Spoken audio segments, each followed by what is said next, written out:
다 함께 찬송가 380장 찬양 드리겠습니다. 380장입니다.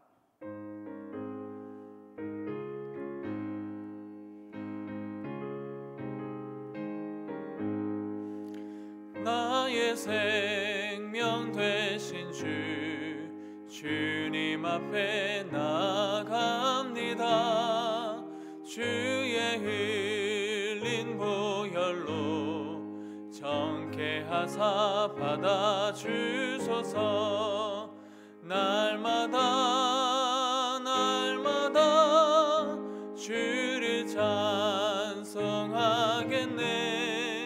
주의 사랑 줄로서 나를 굳게 잡아 매소서. 괴로운 세상 지낼 때 나를 인도하여 주소서. 주를 믿고 나가며 나의 길을 잃지 않겠네. 날마다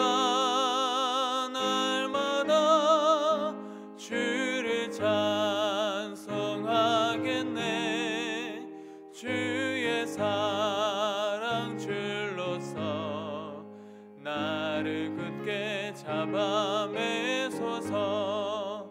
세상 살아갈 때에 주를 더욱 사랑합니다. 밝고 빛난 천국에 나의 영혼 들어가겠네. 날마다 주를 찬송하겠네. 주의 사랑 줄로서 나를 굳게 잡아 매소서. 아멘. 오늘 함께 보실 말씀은 시편 43편 1절로 5절까지 말씀입니다. 시편 43편 1절로 5절 우리 함께 읽어보겠습니다. 시작. 하나님이여, 나를 판단하시되 경건하지 아니한 나라에 대하여 내 송사를 변호하시며 간사하고 불의한 자에게 나를 건지소서. 주는 나의 힘이 되신 하나님이시거늘 어찌하여 나를 버리셨나이까? 내가 어찌하여 원수의 억압으로 말미암아 슬프게 다니나이까? 주의 빛과 주의 진리를 보내시어 나를 인도하시고 주의 거룩한 산과 주께서 계시는 곳에 이르게 하소서. 그런즉 내가 하나님의 제단에 나아가 나의 큰 기쁨의 하나님께 이르리이다. 하나님이여, 나의 하나님이여, 내가 수금으로 주를 찬양하리이다. 내 영혼아, 내가 어찌하여 낙심하며 어찌하여 내 속에서 불안해하는가? 나는 하나님께 소망을 두라. 그가 나타나 도우심으로 말미암아 내 하나님을 여전히 찬송하리로다. 아멘. 오늘은 하나님께 소망을 두라는 제목으로 하나님 말씀을 상고하겠습니다. 오늘 살펴보는 43편, 시편 43편은 앞선 42편과 함께 하나의 시편으로 보는 견해들이 많습니다. 그 근거로는 먼저 두 시편이 동일한 후렴구를 사용함에 있습니다. 자세히 보시면 이 42편의 5절과 11절 그리고 43편의 5절 말씀이 같은 것을 우리는 알 수 있게 됩니다. 또한 하나님의 없으심에 대한 주제와 또한 탄원시의 형식이 동일하게 나타난다는 것도 근거가 됩니다. 또한 43편의 표제어가 따로 기록되지 않는 것으로 봐서 이 42편과 43편은 하나의 시편으로 보는 것이 어찌 보면 맞는 것으로 보입니다. 그런데 이 42편과 43편을 하나로 보면 이 후렴구를 중심으로 세 부분으로 나뉘는 것을 보게 됩니다. 오늘 함께 나눌 말씀은 그 마지막 부분이라 할 수 있겠는데요. 그렇다면 그 구체적인 내용은 어떠합니까? 앞서 시인은 42편에서 자신의 영적인 목마름과 원수들의 조롱과 압제에 대해서 애통해 하였습니다. 그런데 43편에 와서는 이 시인의 애통이 멈추어지고 기도가 시작됨을 보게 됩니다. 이 전환이 참으로 중요한데요. 그가 42편에서 애통할 때에는 내향적이며 그저 추억만 회상하였던 상태였다면 이제는 그가 기도하기로 결단한 순간 이 시인의 분위기가 완전히 바뀌게 됨을 보게 됩니다.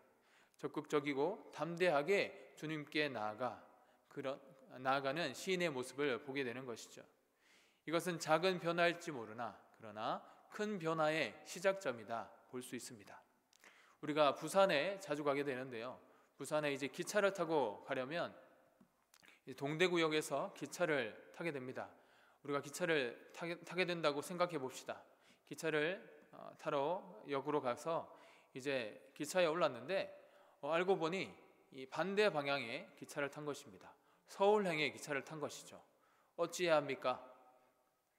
넋놓고 가만히 있으면 안 되는 것입니다. 바로 다음 역인 이 김천 구미역에서 기차를 내려야 하는 것입니다. 하다못해 이 그 다음 역, 다음 역에서라도 꼭 내려야 하는 것입니다. 그리고 다시 부산행 기차로, 그 시점에서부터 다시 부산행 기차로 갈아타야 하는 것입니다. 부산행 기차로 우리가 다시 갈아타서 그 기차에 오르는 순간 우리의 상황은 전혀 다른 상황으로 바뀌게 되는 것이죠. 실제로 아직 부산에 도착한 것도 아니고 처음 상황보다 부산에서 더 멀어진 상황이지만 그러나 이 상황이 바뀌어 버렸습니다. 왜냐하면 시간이 조금만 흐르게 된다면 애초에 바라고 목표했던 부산에 도착하게 되기 때문입니다. 이처럼 신앙에는 방향과 반응이 참으로 중요하다 할 수 있습니다. 모두가 코로나라는 동일한 상황 속에 놓여 있지만 어떤 사람은 이 위기를 자신의 이 징검다리로 여기고 디딤돌 삼아서 더 높은 곳으로 올라가는 사람이 있습니다.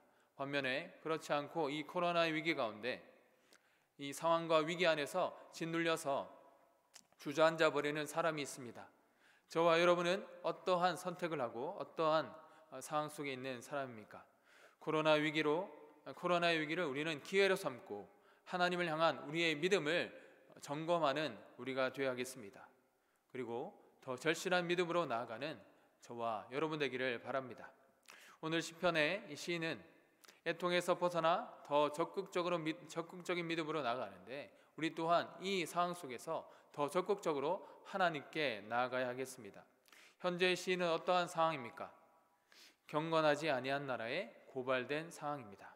경건하지 아니한 나라, 이것은 영어로 말하면 ungodly nation입니다. 즉 하나님을 섬기지 않는 나라이죠. 시인은 간사하고 불의한 자들이 자신을 고발하고 있다라고 하나님께 이 상황을 말하고 있으며 또한 하나님께 자신을 변호하고 건져주실 것을 기도하고 있습니다. 시인의 상황은 마치 오늘날 교회와 성도가 처한 상황과 비슷하다 할 수 있습니다. 하나님을 모르고 하나님을 섬기지 않는 세상 사람들은 교회와 성도에게 이 코로나 상황에서 더욱 모이기를 힘쓰는 것에 대해서 이해하지 못하고 오히려 우리에게 이기적이다, 손가락질하는 상황이 우리가 처한 상황입니다. 그리고 그들은 마치 너희가 믿는 하나님은 어디 있느냐, 너희가 이런 위기에서도 왜 너희를 건지지 않으시고 가만히 있는가에 대해서 조롱하는 것 같습니다. 그러나 하나님은 이러한 상황과 위기 속에서 우리의 마음을 잘 알고 계시기에 우리는 하나님께 이렇게 기도할 수 있는 것입니다. 하나님은 아십니다. 하나님은 우리의 상황을 아시고 우리에게 찾아오셔서 우리 이 상황 가운데 우리를 반드시 건져 주실 것입니다. 그렇게 우리는 기도하고 하나님의 일하심을 구할 것입니다. 우리가 이렇게 기도할 수 있는 또한 또 다른 이유는 무엇입니까? 그것은 우리 하나님은 우리의 힘이 되시는 능력의 하나님이시기 때문입니다. 우리 하나님은 그의 자녀인 우리를 절대로 내버려 두지 아니하시고 우리로 원수의 억압에서 반드시 건져 주실 능력의 하나님이 되십니다. 시인처럼 하나님을 향한 절대 신뢰가 우리에게 회복되기를 바랍니다. 하나님은 그를 향해 간구하는 우리의 기도를 외면치 않으시는 선하신 하나님이시기 때문입니다. 이에 3절처럼 주의 빛과 진리를 우리에게 보내주셔서 주의 거룩한 산에 주께서 계시는 그곳에 우리를 인도하시는 것이죠. 여기서 주의 빛과 진리는 무엇일까요? 우리는 우리의 암울한 상황을 타개할 빛이 되는 것이고 또한 이것은 우리의 무지함을 밝혀줄 절대 진리를 말합니다. 오늘을 살아가는 우리를 주님께서는 인도하시고 그 참 진리와 영적인 빛이 말씀을 통해 우리를 하나님께로 인도하시는 것입니다. 우리의 매 순간 빛과 진리신 말씀을 통하여서 오늘도 주님께로 한 발자국 더 나아가시는 저와 여러분 되시기를 원합니다. 주께서 계시는 곳, 그곳에 가게 된 이 시인은 4절에서 하나님만이 나의 큰 기쁨이다 고백하며 최고의 찬양을 올릴 것을 결단하고 있습니다. 이것이 주의 제단에서 드릴 수 있는 성도의 정직한 반응일 것이고 우리가 보여야 할 반응입니다. 오늘을 살아가는 우리 또한 예배의 자리에서 하나님만이 나의 유일한 기쁨이 되신다, 하나님만이 나의 유일한 목적이 되신다라고 고백할 수 있어야겠습니다. 우리의 삶의 자리에서 내가 드릴 수 있는 최선의 것으로 하나님을 높이기로 결단하시는 저와 여러분 되시기를 바랍니다. 나의 가정, 나의 직장, 나의 공동체 안에서 나에게 맡겨진 그 일을 통해서 또한 나와 맺어진 그 관계 안에서 나의 인생에서 일하시는 하나님의 은혜와 역사를 전하며 하나님의 영광을 드러내는 인생으로 살아가는 저와 여러분 되시기를 바랍니다. 마지막으로 우리 5절 말씀을 다시 한번 읽겠습니다. 내 영혼아 내가 어찌하여 낙심하며 어찌하여 내 속에서 불안해하는가. 너는 하나님께 소망을 두라. 그가 나타나 도우심으로 말미암아 내 하나님을 여전히 찬송하리로다. 시인은 동일한 후렴구를 3번 반복함으로써 자신의 영혼을 독려하고 있으며 동시에 자신의 공동체에 속한 사람들에게 소망을 주고 있습니다. 더 이상 낙심하거나 불안해하지 말자. 하나님께 소망을 두면 그가 반드시 우리를 도울 것이다. 그래서 우리의 상황이 풀어지고 해결되어서 우리의 삶을 통해 우리의 입술을 통해 하나님이 영광 받으실 것이다 라고 말하는 것입니다. 우리의 인생은 불안과 믿음이 줄타기를 하듯 살아가는 그런 상황에 살아갑니다. 때로는 하나님을 향한 확고부도한 믿음이 우리 안에 있어서 그렇게 살아가는가 하면 때로는 동일한 상황임에도 하나님이 없는 것처럼 불안해하고 두려워하는 것이 우리의 인생이죠. 그러나 오늘 시인이 자신의 영혼과 공동체에게 격려하듯이 우리 또한 우리 자신에게 또한 우리 공동체에게 하나님께 소망을 두어야 한다 그렇게 외치며 결단하기를 원합니다. 하나님께 소망을 두는 것이 우리는 우리 하나님께 영광을 돌리는 삶이 되는 것이고 또 하나님을 즐거워하며 찬양하는 삶으로 나아가는 근거가 되는 것입니다. 이 말씀을 가지고 우리는 한 해를 잘 정리하고 새해를 준비하는 우리의 마음 가운데 우리의 삶 가운데 다시금 하나님을 우리의 소망의 중심에 두고 살아가시기를 원합니다. 다가오는 새해는 다른 무엇이 아니라 오직 하나님께만 우리의 소망을 두고 오직 하나님께만 영광이요 하나님만 찬양하는 삶을 살아가시는 저와 여러분 되시기를 바랍니다. 우리 이 시간 함께 기도하기 원합니다. 들으신 말씀을 기억하시고 기도하시고 교회를 위해서 또 함께 기도하겠습니다. 우리 주여 한번 주여 3번 외치고 기도하며 나갑니다. 주여 주여 주여. 살아계신 하나님을 감사합니다. 오늘 우리의 삶 가운데 주님이 찾아오셔서 하나님이 온전히 우리의 유일한 소망 되심을 바라보며 우리의 삶을 주께로 온전히 올려드리기 원합니다. 주여 우리와 함께하여 주시옵소서. 하나님 교회를 기도합니다. 모든 예배와 모임이 정상화되게 하시고 힘써 모이는 교회 되게 하여 주시옵소서. 성도들의 가정과 기업과 직장 가운데 하나님의 은혜로 채워주시고 하나님의 사람으로 온전히 서서 하나님의 축복을 받는 자로 세워주시옵소서. 더욱더 기도 응답과 감사가 넘치는 우리의 삶이 되게 하시고 다음 세대가 불꽃같이 일어나 부흥하는 세대로 하나님의 은혜가 넘치는 세대로 세워주시옵소서. 계속해서 대구와 나라와 민족을 위해서 기도하겠습니다. 하나님 이 땅을 기억하여 주시옵소서. 코로나19의 정책 확산을 막아주시고 속히 종식될 수 있도록 인도하옵소서. 나라의 모든 문제가 정상되기 원합니다. 하나님 국민들의 어려움이 하나님 뜻 가운데 잘 이겨낼 수 있도록 주여 붙들어 주시고 포괄적 자비금지법 국회를 통과되도록 주여 인도하여 주시옵소서. 한반도에 다시금 전쟁이 일어나지 않게 하시고 주여 내 가운데 하나님의 평화가 하나님의 통일이 있게 하여 주시옵소서. 한국교회 예배가 다시금 회복되고 힘써 모이는 우리 교회가 되게 하여 주시옵소서. 사랑하시는 하나님의 은혜를 감사합니다. 오늘도 시편 말씀을 통해 하나님께만 소망을 두고 살아가기로 결단합니다. 인생의 위기나 어려움 중에 성도로서 염려나 두려움이 엄습해오지만 전능하신 하나님, 능력의 하나님이 우리의 하나님이심을 믿고 나갑니다. 담대하게 하나님께 우리의 시선을 두고 하나님께 나아가는 우리의 인생이 되게 하옵소서.